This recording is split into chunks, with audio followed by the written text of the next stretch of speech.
Right in the game, particularly early, a little bit of a scare late, but 21-point win to the Swans, undefeated.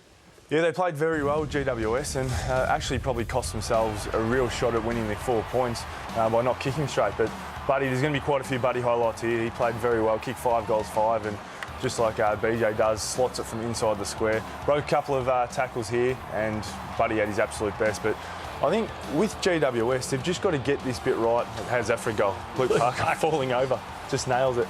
I think they appealed for touch, but it was good that it was paid a goal. GWS just have to get their...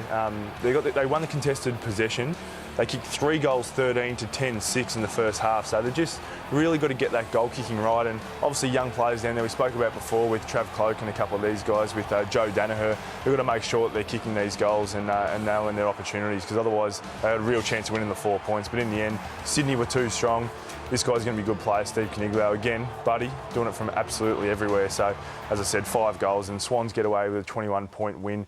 The things that I learnt, number one, Lachie Whitfield is reaching his potential. He was very good, had 37 touches, really good last night. The Giants, number 2, are closing the gap. As I said, they should have been a lot closer. They just didn't use their opportunities well enough. And number 3, Dan Hannery, he has elevated himself to elite status. I know that people would say he's probably been there already, but again last night he had 35 touches, kicked a goal, won the Brett Kirk medal for best on ground, and he just does it all. He can do it inside and outside, so he can go on a wing. And Boak, I don't know how you rate him as a playmate, but playing inside in the stoppage, but also being able to go to the wing when he's tagged and usually use his running power is something that's pretty hard to tag. Yeah, he's an absolute jet, and I think that you're spot on. He can win the ball inside and win that contested ball, and that's what great players need to be able to do: win the ball inside and then be able to run. And he's one of the elite runners of the competition. And so, we had, Kane Corns on him last week, but you've almost got to make it a team role because he just runs so much.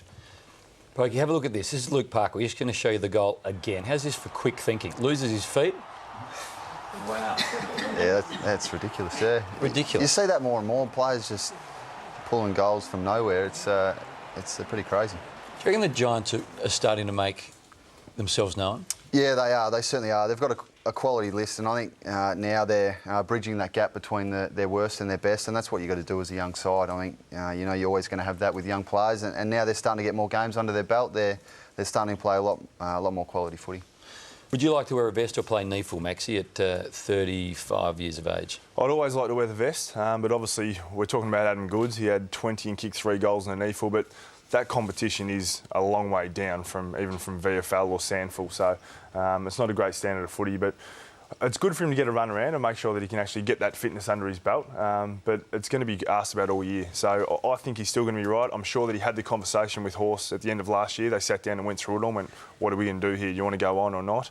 And he would have said to him that, mate, we've got all these kids coming through. Isaac Heaney, we've already spoken about today.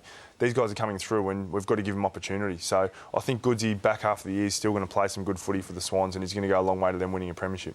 So you think he'll play when it's time, September? Yep. All right. Welcome, Steve-O. Hamo, great to be